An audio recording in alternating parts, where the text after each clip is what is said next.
මේ ඔබ දකින්නේ මුහුදෙන් අල්ලාගත් නැවුම් බ්ලුෆින් ටූනාවෙක්.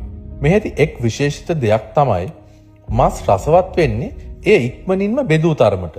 පළමුව මාළු කපන්නා විසින් ටූනාගේ කොරපොතු ඉවත් කරනු ලබනවා. ටූනා කොරපොතු ඉතාම සිනුදුයි.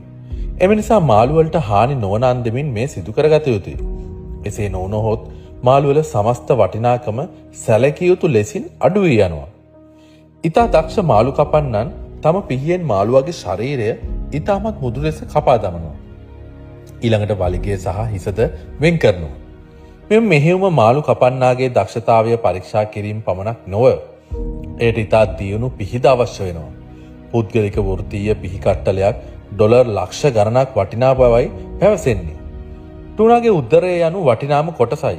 සාමාන්‍ය ටූනාවෙක් ඉතා විශාල වන අතර ඔවුන්ගේ බර රාත්තල් 500ක් පමණ වෙනවා. ටූනාට උසස් තත්ත්වයේ ජලය අවශ්‍ය වන අතර ඒවා කෘත්‍රිමව ඇති කිරීම ඉතාමත් අපහසුයි. ඔවුන් මුහුදේ ගැඹුරේ වේගයෙන් පිහිනීමට හැකියාව ඇති මාළු විශේෂයක්. ඔවුන්ගේ මාංශ පේශිවල මයොග්ලොබින් විශාල වශයෙන් අඩංගු වන අතර එමගින් උගේ මස්වල රතු පැහැය ඇති කරනවා. අවසානයේ මාළු කපන්නන් විසින් එක් එක් කොටස් බෙදා හරින අතර සෑම කොටසකටම වෙනස් මිලක් නියම වෙනවා. මෙම මසුන්ගේ මස් මුදු වන අතර සෑම මස් කැබැල්ලක්ම ඉතාමත් මිලෙන් අධිකයි.